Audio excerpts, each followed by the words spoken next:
ಅವರೇ ಮುಖ್ಯಮಂತ್ರಿ ಆಗ್ತಾರೆ. ಕೆಲವೇ ಕ್ಷಣಗಳಲ್ಲಿ ಲೋಕಭವನಕ್ಕೆ ತೆರಳಿ ಹಕ್ಕು ಮಂಡಿಸಲಿದ್ದಾರೆ ಡಿ ಕೆ ಶಿವಕುಮಾರ್ ಅವರು. ಇಂಟ್ರೆಸ್ಟಿಂಗ್ ಇದೇ ಪ್ರೊಸೀಜರ್ ಅಂತ ಕರೆಯೋದು ಇದನ್ನು.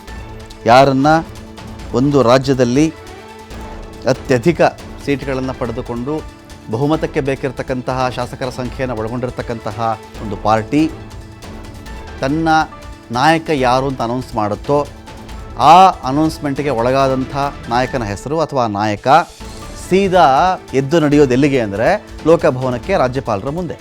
ಸ್ವಾಮಿ ನನ್ನ ಈ ಥರ ಆಯ್ಕೆ ಮಾಡಿದ್ದಾರೆ, ಸರ್ಕಾರ ರಚನೆ ಮಾಡ್ತೀನಿ, ಹಕ್ಕು ಮಂಡಿಸ್ತೀನಿ ನಾನು ಅಂತ.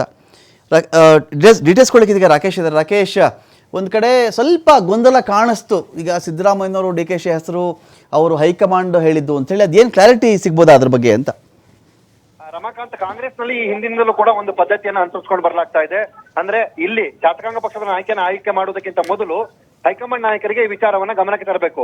ಈ ಹಿಂದೆ ಎಸ್.ಎಂ. ಕೃಷ್ಣರವರ ಅವಧಿ ಕಾಲದಿಂದಲೂ ಕೂಡ ಇದು ಅಂತಿಮವಾಗ್ತಿದ್ದು ಲಕೋಟೆ ಮುಖಾಂತರ. ಆ ನಂತರದಲ್ಲಿ ಶಾಸಕರ ಅಭಿಪ್ರಾಯ ಸಂಗ್ರಹಿಸಿ ಅದನ್ನ ಕಳಿಸಿ ನಂತರದಲ್ಲಿ ಅದನ್ನ ಇಲ್ಲಿ ಘೋಷಣೆ ಮಾಡಲಾಗ್ತಿತ್ತು. ಆದ್ರೆ ಬದಲಾದ ಕಾಲಘಟ್ಟದಲ್ಲಿ ಅವೆಲ್ಲವನ್ನು ಪರಿಷ್ಕರಣೆ ಮಾಡಿ ಈಗ ದೂರವಾಣಿ ಮುಖಾಂತರ ಅಪ್ಡೇಟ್ ಮಾಡೋದನ್ನ ಮಾಡ್ಕೊಂಡಿದ್ದಾರೆ ಅನ್ನುವಂತ ಮಾಹಿತಿ ಇದೆ. ಸೊ ಆ ಹಿನ್ನೆಲೆಯಲ್ಲಿ ಸಿದ್ದರಾಮಯ್ಯನವರು ತಮ್ಮ ಪದವಿಗೆ ರಾಜೀನಾಮೆ ಘೋಷಿಸಿದ ಬಳಿಕ ಮುಂದಿನ ಶಾಸಕಾಂಗ ಪಕ್ಷದ ನಾಯಕನ ಆಯ್ಕೆ ಮಾಡೋ ಜವಾಬ್ದಾರಿಯನ್ನ ಹೈಕಮಾಂಡ್ ನಾಯಕರ ಜವಾಬ್ದಾರಿಗೆ ಬಿಟ್ಟಿದ್ದೇನೆ ಅನ್ನುವಂತ ಮಾತನ್ನ ಹೇಳಿದ್ರು. ಇದಕ್ಕೆ ಎಲ್ಲ ಶಾಸಕರು ಕೂಡ ಸಹಮತವನ್ನ ವ್ಯಕ್ತಪಡಿಸಿದ್ರು.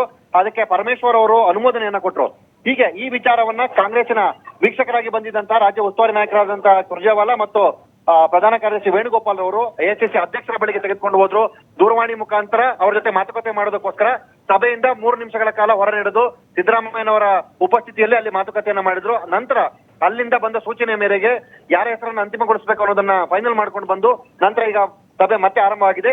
ಇಲ್ಲಿ ಈಗ ಶಾಸಕಾಂಗ ಪಕ್ಷದ ನಾಯಕರ ಹೆಸರಾಗಿ ಈಗ ಘೋಷಣೆ ಮಾಡಿದ ರೀತಿಯಲ್ಲಿ ಊಹೆಯಂತೆ ಡಿ ಕೆ ಶಿವಕುಮಾರ್ ಹೆಸರನ್ನ ಅನೌನ್ಸ್ ಮಾಡಲಿದ್ದಾರೆ. ಆ ಬಳಿಕ ನಂತರ ಅದು ಅಂತಿಮವಾದ ಬಳಿಕ ಕಾಗದ ಪತ್ರ ಪ್ರಕ್ರಿಯೆಯನ್ನು ಮುಗಿಸ್ತಾರೆ.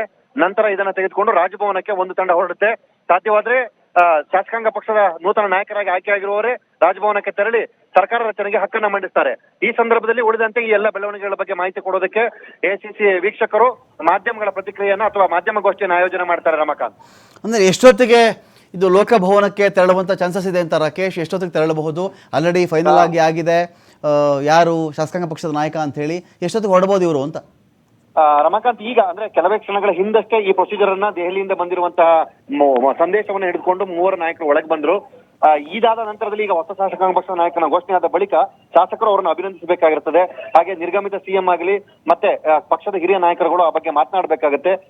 ಈ ವಿಚಾರ ನಡೆಯೋದ್ರಿಂದಾಗಿ ಕನಿಷ್ಠ ಒಂದು 10 ರಿಂದ 15 ನಿಮಿಷಗಳ ಕಾಲ ತೆಗೆದುಕೊಳ್ಬಹುದು. ಅದಾದ ಬಳಿಕ ಉಳಿದಂತ ಕಾಗದ ಪತ್ರ ಪ್ರಕ್ರಿಯೆ ನಡೀತದೆ. ಸರಿಸುಮಾರು 5:45 ರಿಂದ 6 ಗಂಟೆ ಒಳಗಾಗಿ ಅವರು ಲೋಕಭವನಕ್ಕೆ ತೆರಳಿ ಹಕ್ಕನ್ನ ಮಂಡಿಸುವಂತ ಸಾಧ್ಯತೆ ಇದೆ. ಯಾಕಂದ್ರೆ 7:15 ನಂತರ ರಾಜ್ಯಪಾಲರು ತಮ್ಮ ಪೂರ್ವ ನಿಗದಿ ಕಾರ್ಯಕ್ರಮದ ಹಿನ್ನೆಲೆಯಲ್ಲಿ ಇನ್ನೊಂದು ಕಾರ್ಯಕ್ರಮಕ್ಕೆ ತೆರಳಲಿದ್ದಾರೆ. ಹಾಗಾಗಿ ಆದಷ್ಟು ಬೇಗ ತೆರಳಿ ಲೋಕಭವನಕ್ಕೆ ಈ ಪತ್ರವನ್ನು ತಲುಪಿಸಿ ಹಕ್ಕು ಮಂಡಿಸಲಿದ್ದಾರೆ. ಈಗ CLP ಸಭೆಯಲ್ಲಿ ಈಗ ಮತ್ತೆಲ್ಲ ಸೇರಿದಾರಲ್ಲ, ಏನು ವಿಷಯಕ್ಕೆ ಇವಾಗ ಏನ್ ಮಾತಾಡ್ತಾರೆ ಅಂತ ರಾಕೇಶ್? ಏನು ಕುಂದುಕೊರತೆಗಳ ಅಥವಾ ಈ ಮಂತ್ರಿಗಿರಿ ಯಾರಿಗೆ ಆಗ್ಬೇಕು ಅನ್ನೋ ವಿಚಾರ ಚರ್ಚೆಗೆ ಬರುತ್ತಾ? ಏನೆಲ್ಲ ವಿಚಾರ ಈಗ ಈ ಅಜೆಂಡಾದಲ್ಲಿದೆ ಈಗ ಅಂತ? ರಮಾಕಾಂತ್, ಇಲ್ಲಿ ಯಾವುದೇ ರೀತಿಯಂತ ಹೊಸ ವಿಚಾರಗಳಾಗ್ಲಿ ಬೆಳವಣಿಗೆಗಳಾಗಲಿ ಚರ್ಚೆಗೆ ಬರಲ್ಲ. ಇದುವರೆಗೂ ಹಿಂದೆ ನಡೆದಂತ ಮುಖ್ಯಮಂತ್ರಿಗಳ ಮಾರ್ಗದರ್ಶನ, ಮುಂದಿನವರು ಹೇಗೆ ನಡೆದುಕೊಳ್ಳಬೇಕು, ಪಕ್ಷದ ಆಶಯಗಳೇನಿದೆ, ಯಾವ ರೀತಿ ಮುಂದೆ ಸಾಗಬೇಕು ಅನ್ನುವಂತ ವಿಚಾರಗಳನ್ನ ಮಾತನಾಡಬಹುದು ಹೊರತು ಬೇರೆ ಯಾವುದೇ ರೀತಿಯಂತ ಚರ್ಚೆಗಳು ಇರಲ್ಲ ಅನ್ನುವಂತ ಮಾಹಿತಿ ಇದೆ. ಸದ್ಯದ ಪರಿಸ್ಥಿತಿಯನ್ನು ಗಮನಿಸಿದ್ರೆ ಕೇವಲ ಅಭಿನಂದನೆಗಳಷ್ಟೇ ಬಾಕಿ ಆಗುತ್ತೆ.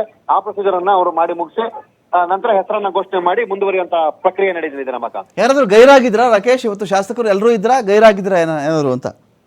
ಈಗಾಗಲೇ ಪೂರ್ವ ನಿಗದಿಯಂತೆ ಲೆಟರ್ ಕೊಟ್ಟ ಪ್ರಕಾರದಲ್ಲಿ ರಾಜಣ್ಣ ಅವರು ವಿದೇಶಿ ಪ್ರವಾಸದಲ್ಲಿರೋದ್ರಿಂದ ಅವರೊಬ್ಬರು ಗೈರಾಗಿದ್ರು.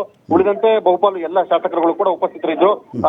ವೆಂಕಟೇಶ್ ಅವರು ಕೂಡ ಅವರ ಮನೆಯಲ್ಲಿ ಒಂದು ಕಾರ್ಯ ಇದ್ರು ಕೂಡ ಅದನ್ನ ಬಿಟ್ಟು ಕಾರ್ಯಕ್ರಮಕ್ಕೆ ಬಂದು ಇಲ್ಲಿ ಅಂದ್ರೆ ತಮ್ಮ ಹಾಜರಾತಿಯನ್ನ ಮಾಡಿದ್ದಾರೆ. ಹೀಗೆ ಬಹುತೇಕ ಎಲ್ಲರೂ ಕೂಡ ಇವತ್ತಿನ ಉಪಸ್ಥಿತಿಯಲ್ಲಿ ಇದ್ದು ತಮ್ಮ ಹೊಸ ಶಾಸಕಾಂಗ ಪಕ್ಷದ ನಾಯಕರನ್ನ ಆಯ್ಕೆ ಮಾಡಿದ್ದಾರೆ. ರಮಾಕಾಂತ್, ಅಂದ್ರೆ ಈಗ ಡಿ ಕೆ ಶಿವಕುಮಾರ್ ಎಲ್ಲರಿಗಿಂತ ಮುಂಚೆ ಬಂದರು, ಸಿದ್ದರಾಮಯ್ಯನವರು ಬಹಳ ತಡವಾಯಿತು.